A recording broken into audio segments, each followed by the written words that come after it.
আসসালামু আলাইকুম। আর মাত্র একটি দিন বাকি বাংলাদেশের জাতীয় সংসদ নির্বাচন। অত্যন্ত আনন্দের একটা বিষয় যে এত বছর পরে একটা নির্বাচন আবার আসছে।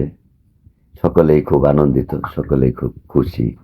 তো আপনাদের কাছে আমার একটা আকুল আবেদন, যে যেখানে আছেন, যার পূর্বপুরুষ দুনিয়ার মায়া ছেড়ে চলে গেছে, দাদা দাদি, নানা নানি, আত্মীয় স্বজন, বাবা মা, বন্ধু বান্ধব, যারা এই দুনিয়া ছেড়ে চলে গেছে, তাদের জন্য কবরটা একটু পাহারা দিয়ে রাখবেন। কারণ তারা যেন উঠে এসে যেন ভোট না দেয়। কারণ ভোট দিতে গেলে তো তাদের উঠে আসতে হবে। আর তাদেরকে যদি আসা মানুষ দেখে, সাধারণ মানুষ ভয়ে আবার পালিয়ে চলে যাব। তাহলে আমি বলবো যে যাদের আত্মীয় স্বজন এই পৃথিবী ছেড়ে চলে গেছে, তাদেরকে একটু পাহারা দিয়ে রাখবেন। তারা যেন এই না করতে পারে, ভোট দিতে আসতে না পারে। কারণ এই ভোট দেওয়া একটা ইমানি দায়িত্ব।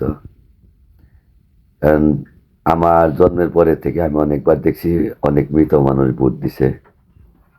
আমার দাদা দিছে, আমার দাদি দিছে, আমার চাচা দিছে, অনেকেই দিছে, অনেক আত্মীয় স্বজনরা এসে ভোট দিছে, কিন্তু আমাদের সাথে দেখা করে নাই, দেখা না করে চলে গেছে।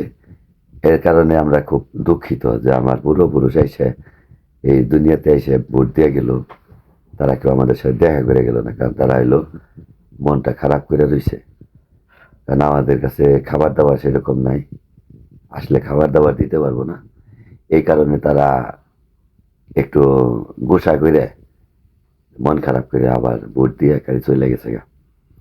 এরকম যেন না হয়, এই জন্য আমি আপনাদের সকলের কাছে অনুরোধ করব যে আগামী মাত্র একদিন পরে যে নির্বাচন, যারা কাফনের কাপড় পরে আসবে তাদেরকে একটু ফিরিয়ে রেখেন। কারণ তারা আসলে ছোট ছোট বাচ্চারা ভয় পাবো। ছোট ছোট বাচ্চারা যদি ভয় পায়, তাহলে হয়তো আবার কোনো দুর্ঘটনা হতে পারে। যার কারণে আমি আপনাদেরকে পায়ে ধরে বলি যে আপনারা কেউ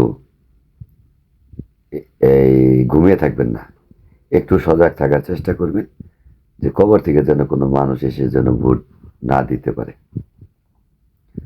আর ভোট দিলে তো বুঝতেই পারেন যে কেমন হবে। ভোট যেন না দিতে পারে, এটার জন্য আমি অনুরোধ করলাম কোনো মৃত মানুষ যেন ভোট দিতে আসতে না পারে। এই জন্য আমি বারবার বলি আপনারা সকলেই কবরস্থান পাহারা দিবেন। কারো বাড়ি পাহারা দিতে হবে না, ভোট কেন্দ্র পাহারা দিতে হবে না, কবরস্থান পাহারা দিবেন। কবরস্থান পাহারা দিলে মানুষের কল্যাণ হবে। ভালো থাকেন সবাই, সুস্থ থাকেন। আসসালামু আলাইকুম রহমতুল্লাহ বারকাতুহ।